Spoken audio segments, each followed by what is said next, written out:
하나님의 말씀을 전하고 듣습니다. 특별히 철로 역주행을 통해서 또 하나님 우리에게 또 깨닫게 하시고 도전 주시니 참으로 감사합니다. 이 시간 말씀을 통하여 또 하나님 만나는 이 시간 되게 하여 주시옵소서. 예수 그리스도의 이름으로 감사하며 기도하옵나이다. 아멘. 할렐루야. 네, 오늘 시간에는 철로역정 강해 25번째 강해고요. 제목은 성찬의 중요성이라는 제목으로 함께 나누겠습니다. 말씀을. 요 교재는 96쪽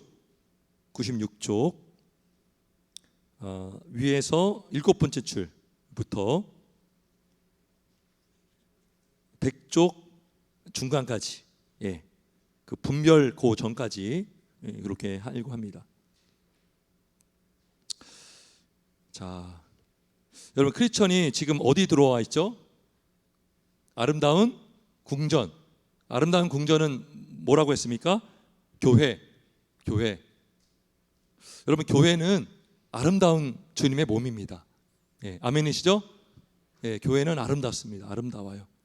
아무리 교회가 부족하고 문제가 있어도 진짜 하나님의 몸된 교회는 아름다운 신부입니다. 신부. 아름답다. 자, 이러한 교회에 크리스천이 딱 오니까 어떤 한 아가씨가 미소를 지으면서 눈에 뭐가 어려 있었다고 나옵니까? 눈물이. 그죠? 눈물. 여러분, 한 영혼이 예수 믿고 교회 안에 들어올 때에 그 감격이 있는 거죠. 그 기쁨이 있고, 한 형제가 오늘 예수의 은혜로 태어났구나, 한 자매가 예수의 은혜로 태어났구나, 눈물이 흘리는 거예요. 자, 그러면서 이제 이 크리스천이 새 자매, 새 처녀를 만납니다. 분별 경건 자애라는 새 처녀를 이제 만나고요. 자, 만나는데, 자, 그 궁전 안에 들어와서 자, 마실 것을 갖다 줍니다. 여러분 기억나세요? 가평 갔을 때 막 그 추울 때 막 그 궁전 안에 들어가서 여인들이 이렇게 인사하면서 맞아준 기억나세요? 하얀 옷 드레스 같은 거 입었고, 그게 요 새처녀예요. 자, 새처녀인데 그 식탁에 뭐가 있었죠? 마실 음료가 있었어요. 그죠? 요 새처녀는 교회 직원, 재직들을 말합니다. 재직. 그러니까 여러분 교회 일꾼의 어떤 자질, 어떤 가져야 할 성품, 그게 뭐냐면 분별력이 있어야 되고 경건해야 되고 자애로워야 된다는 거예요. 이게 재직의 어떤 그 모습을 말해주고 있습니다. 그러니까 막 환영해 줬잖아요. 그죠? 아름다운 궁정의 새 처녀가, 그게 바로 요 새 여인입니다. 처녀인데, 자, 마실 것을 갖다 주면서 저녁 식사가 준비될 건데 그때까지 좀 시간이 남아 있으니 좀 이렇게 기다려 달라 그러면서 이 특별한 이야기를 우리와 나누면 좋겠다 그래요. 그러니까 새 처녀가 이 크리스천과 저녁을 먹기까지 전까지 시간이 있으니 이야기를 나누자 그래요. 자, 저녁 식사는 뭐냐? 바로 성찬을 말해요. 성찬. 자, 성찬에 아무나 참여를 못하죠. 그죠? 우리 교회에서도 많은 교회들이요, 세례 교인만 참여를 할 수 있어요. 예수님을 믿는 성도, 세례 교인만 성찬에 참여할 수가 있습니다. 그래서 경건, 분별, 자애, 요 세 명의 처녀가 한 명씩 돌아가면서 크리스천과 식사하기 전까지 대화하는 내용들이 한 몇 장이 있어요. 몇 장. 분량이 좀 많아요. 그래서 한 번에 다 할 수 없고, 오늘은 경건이라는 이 처녀가 크리스천과 대화한 내용을 한번 살펴보려고 합니다. 자, 근데 그 전에 앞서서 왜 이러한 질문을 해야 되는지, 자, 그것은 이거예요. 성찬을 받기에 앞서서 그에게 합당한 믿음이 있는지 없는지를 확인하고자 이 성찬을 하는 것입니다.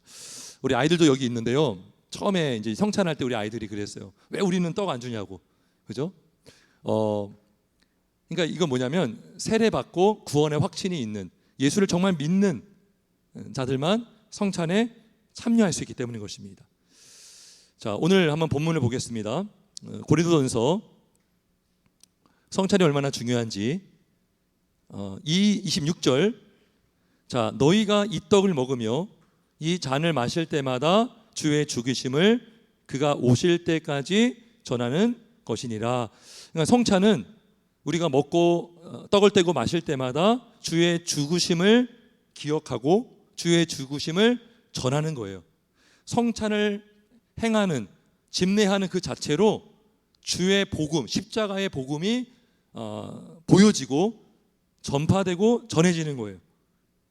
자, 근데 조건이 있습니다. 누구든지 주의 떡이나 잔을 합당하지 않게 먹고 마시는 자는 주의 몸과 피에 대하여 죄를 짓는 것이니라.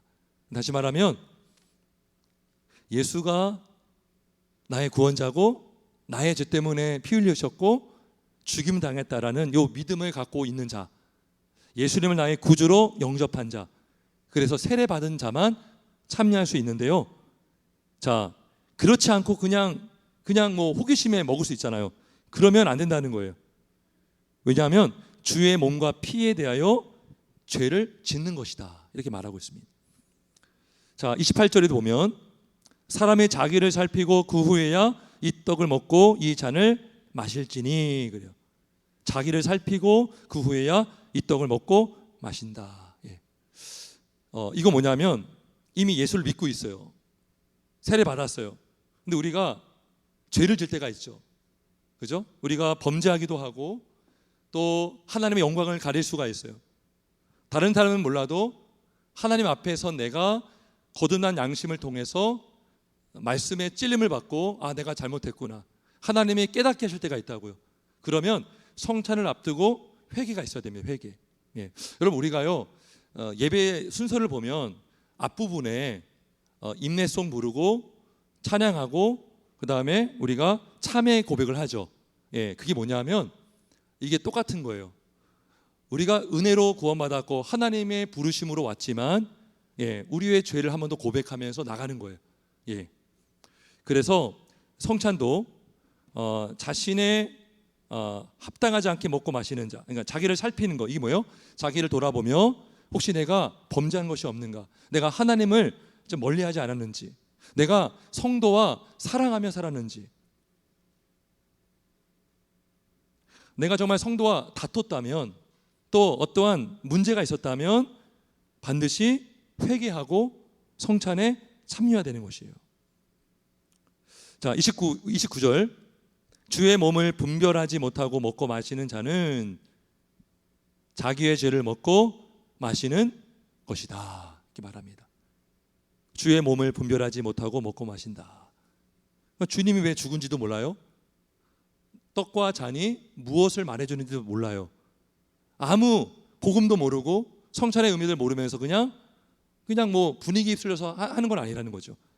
분명히 떡은 주님의 몸이고 잔은 주님의 피인데, 그걸 상징하는데, 이거를 먹고 마시는 것은 내 믿음을 고백하는 것이고 나는 주님을 먹고 마셔야 살 수 있다라는 그 믿음의 고백을 통해서 우리는 성찬에 참여하게 되는 것입니다. 여러분, 고린도 교회가요 성찬을 좀 이렇게 가볍게 여겼어요.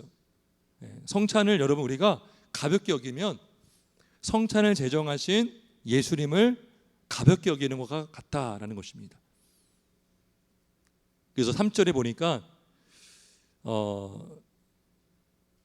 자, 너희 중에 약한 자와 병든 자가 많고 잠자는 자도 적지 아니했다라고 말씀하고 있습니다. 그 정도로 그 성찬은 되게 중요하고 믿지 않는 자가 참여할 수 없다. 그래서 저녁 식사 성찬인데요, 크리스천이 성찬에 참여하기 전에 새 여인을 통해서 질문을 받아요. 질문. 지난주에 마찬가지로 또 크리스천은 이 크리스천의 믿음이 성찬을 받기에 합당한지를 이제 물어보게 되는 것입니다. 여러분, 만약에 내가 예수를 믿지 않고 다른 신을 믿고 있어요. 다른 우상을 믿고 있어요. 제가 가끔씩 얘기하는데 예배하는 자가요 제사할 수 없습니다, 여러분. 제사는 귀신에게 절하는 거거든요. 고린도전서 10장 21절에 보면 너희가 주의 잔과, 이게 성찬이에요. 주의 잔과 귀신의 잔을 겸하여 마시지 못하고, 주의 식탁과 귀신의 식탁, 이게 뭐예요? 제사상이잖아요. 귀신의 식탁과 주의 식탁과 겸하여 참여하지 못하리라 그래요. 그래서 세례 받기 전에 진짜 예수님만 믿고 있는지, 조상신을 믿고 있다면 세례 못 받죠. 그죠? 우리는 두 주인을 섬길 수 없어요. 양다리 세 다리 걸칠 수 없습니다. 그만큼 성찬에 참여할 수 있는 그 조건은 엄격한 거예요. 예. 왜요? 주님이 명령하셨고 주의 잔과 귀신의 잔을 겸하여 마실 수 없기 때문에 지금 이 크리스천은 저녁 식사를 그냥 하고 싶어도 자신의 신앙을 점검하는 이 과정이 필요한 것이죠. 예. 그래서 여러분, 우리가 성찬을 앞두고 그 당일에 알려주지 않습니다. 항상 한 주 전에 알려주는 이유는 뭐냐면 준비하라는 거예요.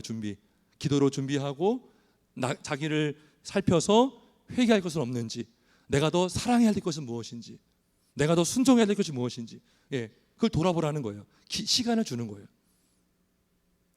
자, 그러면 어떤 질문을 받았냐? 자, 첫 번째, 자, 이렇게 물어봅니다.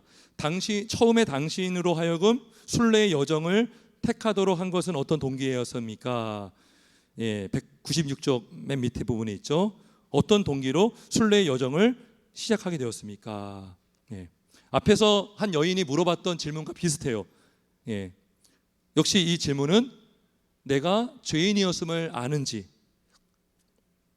내가 정말 이 죄에서 사망과 멸망과 지옥에서 벗어날 길은 예수 그리스도를 믿는 것 외에는 없다라는 것을 내가 정말 믿고 있는지, 알고 있는지 이제 물어본 거예요. 자, 두 번째로 어떤 질문을 하냐면, 자, 그렇다면 고향을 떠나올 때에 하필 이 길을 택하게 되었습니까? 이 좁은 길을 택한 거죠. 좁은 길. 자, 이걸 뭘 말해주냐면 이 크리스천, 이 사람이 과정을 중요하게 여기는지 아니면 목적만 중요하게 여기는지. 우리 이럴 수 있어요, 여러분. 세례 받고 또 나 예수 믿으니까 나 구원받았어. 나는 천국 가는 거 확실해. 그리고 넓은 길로만 다니는 거예요. 무슨 말인지 아시겠어요? 우리 주님은 좁은 문을 통과해야 좁은 길로 가는 거예요. 그게 뭐예요? 근데 많은 사람들이요, 너무나 교회를, 신앙생활을 넓은 길로만 가려고 해요. 자기를 부인하지 않으려고 하고 자기 십자가를 지려고 하지 않아요. 예, 그게 뭐예요? 넓은 길로 가는 거죠. 남에게 예수 믿는다는 이유로 손해보는 거 원치 않아요. 피해보는 거 원치 않아요. 절대 나는 손해보는 거 싫어요. 예. 그래서 그게 뭐예요? 내 동기 안에 예수님을 위해서 사는 마음이 요만큼도 없고도 종교생활을 할 수 있다는 거예요. 왜? 나는 천국 갈 수 있으니까. 그래서 어떤 목적으로 교회를 오려고 하는지, 당신 정말 왜 교회에 오려고 하십니까? 왜 예수를 믿으려고 하십니까? 어떤 목적을 갖고 올 수 있잖아요. 예수님 때문에 오는 것이 아니라 다른 목적으로 교회를 얼마든지 올 수가 있어요. 그걸 요즘 물어보고 있는 거예요. 당신은 하필 이 길을 택했습니까? 그러니까 좁은 문으로 들어가라, 좁은 길로 걸어가라. 그 길은 좁고 협착하여 찾는 자가 없거든요, 사실은. 제대로 복음을 알잖아요. 그러면 진지해집니다. 사람이 진지해지고, 정말 과연 내가 예수를 정말 믿어야 되나? 이런 정말 깊은 고민을 하게 돼요. 근데 요 크리스천은 이 좁은 길을 통해서 걸어온 거예요. 근데 크리스천이 오다가 담 넘어오는 사람 봤어요. 덧 넘어오는 사람. 이 담 넘어오는 사람 뭐예요? 좁은 문으로 들어가지 않고 담을 넘어왔기 때문에 예수님을 통과하지 않고 넓은 길로만 가는 사람들. 근데 100% 담 넘었던 사람들은요, 사자 2마리를 보면 다 도망갑니다. 아름다운 궁전 앞에 사자가 있었거든요. 진짜 예수님만 믿고 나가는 자는요, 좁은 길로 가다가 사자가 있잖아요. 근데 사자 그 사이로만 가야 되거든요. 좁은 길은 그 길밖에 없어요. 근데 하필 사자가 있잖아요. 그 길을 통과합니다.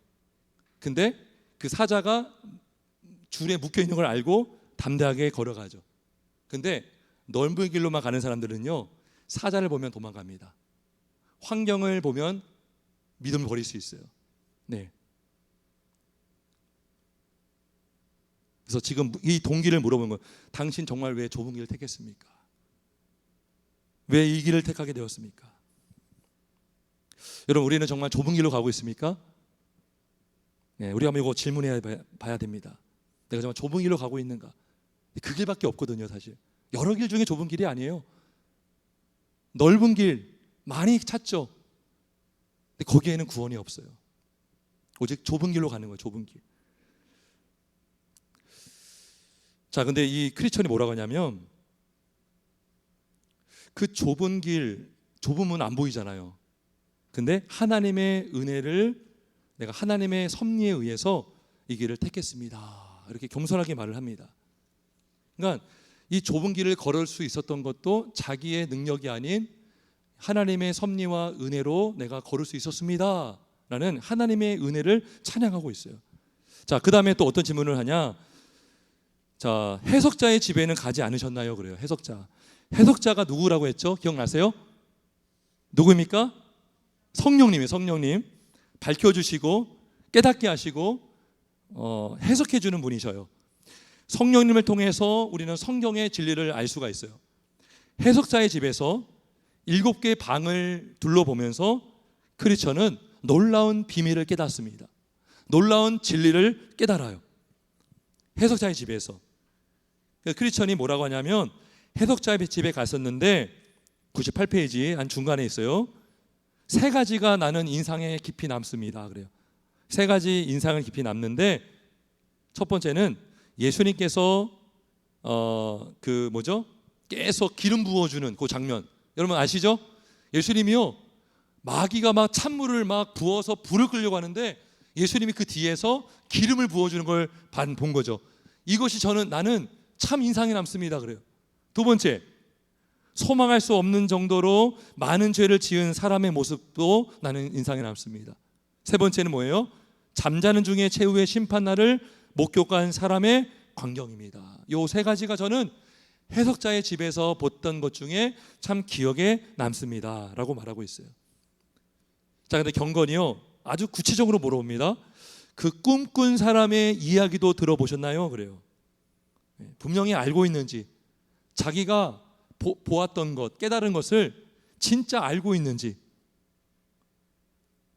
여러분, 내가 예수님의 말씀을 안다, 내가 믿는다, 이거 어떻게 알 수 있어요? 여러분이 믿은 대로 고백을 하면 아는 거예요. 여러분, 시험 볼 때 있잖아요, 막 책을 막 여러 번 봤어요. 시험을 보면 기억이 안 나. 모르는 거예요. 여러분, 많이 들었다고 해서 아는 것이 아니라 내가 진짜 입으로 정확하게 고백을 할 수 있는가, 내가 믿은 바를 정말 내가 입으로 고백할 수 있는가. 예. 그래서 이제 이 전도가 그렇죠. 전도를 하려면 내가 알고 있는 것, 내가 믿고 있는 것을 바르게 알고 있어야 돼요. 어설프게 알잖아요. 그러면 전도가 좀 어렵더라고요. 내가 정말 믿고 있는 바를 다른 사람에게 확실하게 전할 수 있는가, 한마디로 내가 말할 수 있는가, 요약할 수 있는가. 예. 그러니까 지금 이 크리스천은 그 질문을 받은 거예요. 당신이 보았다고 하는데 설명해 주세요. 설명해 주고 있는 거예요. 분명히 알고 있어요.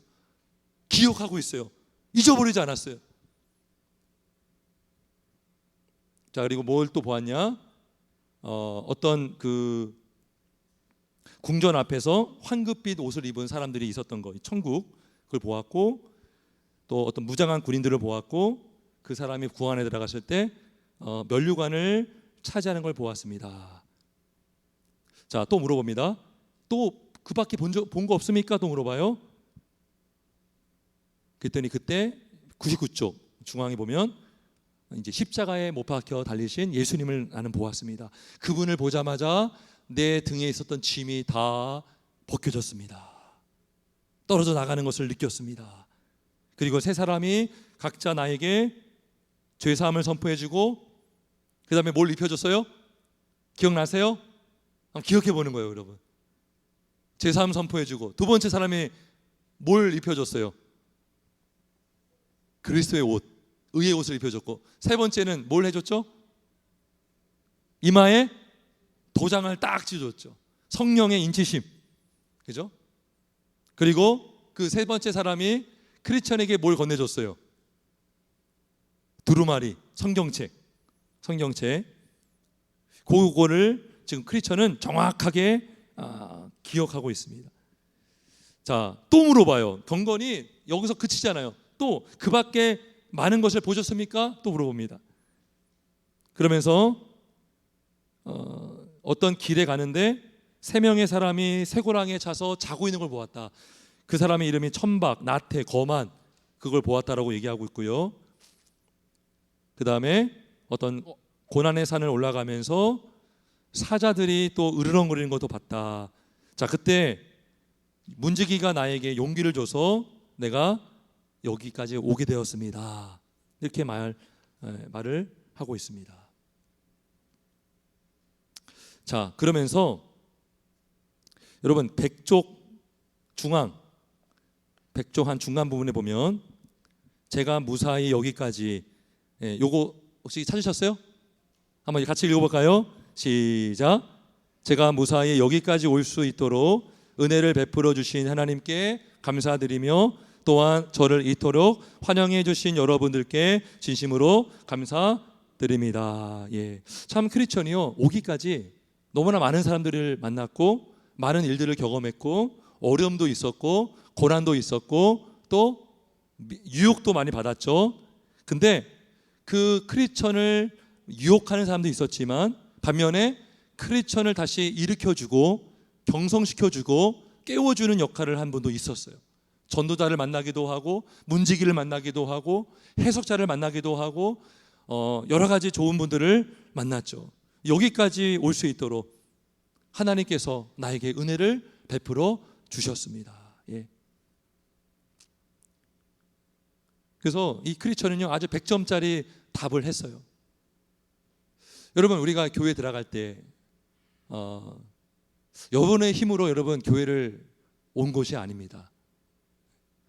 어떤 분은 그 얘기를 해요. 나는 아무도 날 전도하지 않는데 내 발로 교회를 찾아갔습니다. 근데 그 발걸음도 주님께서 인도해 주신 줄 믿습니다. 예, 혼자 오는 사람 전혀 없어요. 그 마음을 누가 만져주십니까? 그 마음을 누가 일으켜 주십니까? 결코 교회에 교자도 싫었던 그러한 사람이 어떻게 교회의 문을 열고 들어올 수 있습니까? 하나님께서 여기까지 올 수 있도록 은혜를 베풀어 주셨기 때문인 줄 믿습니다. 여러분, 참된 믿음은요 우리로 하여금 이렇게 겸손하게 만들어요. 내가 똑똑해서 예수를 믿는 것도 아니고 내가 뭔가 잘나서 예수님을 믿고 교회에 온 것이 아니라 나는 믿을 자격이 없고 믿을 만한 지혜도 없고 나는 눈이 멀었고 귀도 막혔고 마음도 단단했던 사람인데 성령께서 내 마음을 만져주시고 좋은 믿음의 지체들을 이웃을 붙여주셔서 여기까지 오게 되었습니다. 예. 그래서 이렇게 목회를 하면서 또 교회 여러 처음 오는 분들, 제가 예전에 부교육자 할 때도 그렇고 참 이렇게 은혜를 아는 분들은요 참 하나님을 이렇게 높이더라고요. 참 저는 하나님의 은혜로 이렇게 여기까지 왔습니다. 하나님의 은혜로 예수 믿게 되었습니다. 하나님의 은혜로 누구들 만나게 해주셨습니다. 여러분, 지나온 날을 돌아보세요. 여러분들이 만났던 분들 중에 여러분들에게 도움을 줬던 분들이 있을 거예요. 세상적인 도움뿐만 아니라 영적인 도움, 여러분들의 믿음을 더 일으켜 주는 사람이 있었을 거예요. 여러분이 낙심했을 때, 여러분 이 크리스천이 그 사자를 보고 만났을 때 두려웠잖아요. 그때 저 멀리서 문지기가 두려워하지 마십시오, 사자는 줄에 묶여 있습니다 라고 했을 때 크리스천이 돌아갈 뻔했다가 용기를 얻고 들어왔어요. 예. 여러분, 그런 사람들을 만난 적이 있지 않습니까? 우리가 낙심했을 때, 이게 아닌가 보다, 돌아갈까 할 때 다시 일로 오라고, 예수를 믿으라고, 예수에는 소망이 없습니다. 그리고 우리 교회 갑시다. 예. 제가 오래전에 알았던 한 분이 있는데요, 오랜만에 통화가 됐어요. 굉장히 힘든 상황에 있더라고요. 근데 교회를 이렇게, 제가 이제 청년 때 같이 신앙생활 했던 친구인데요, 코로나 겪으면서 교회를 이제 못 나가게 된 거예요. 근데 굉장히 지금 영적으로 참 어려운 가운데 있는데, 제가 계속 권면해 줬어요. 너 교회 가야 산다. 교회 가야 산다. 믿음의 지체들과 교제해야 된다. 그랬어요.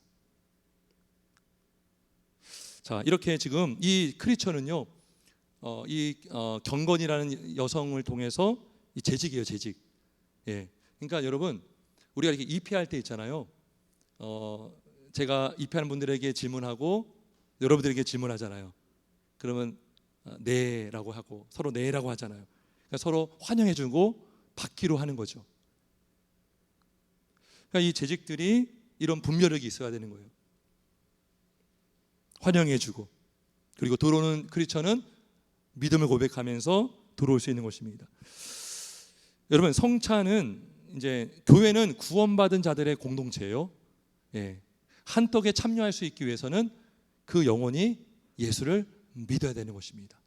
예수와 연합된 자야 되고, 교회는 이를 위해서 신앙을 점검해주고, 그리고 스스로도 자신을 돌아볼 때 우리는 그리스도의 거룩한 신부로 세워져 가게 되는 줄 믿습니다. 그럴 때 내 영혼이 안전하게 되고 순결한 신부로 자라가서 하나님을 영화롭게 하는 우리 교회, 이 땅의 한국교회가 되길 주의 이름으로 축원합니다. 우리 함께 찬송 부르겠습니다. 301장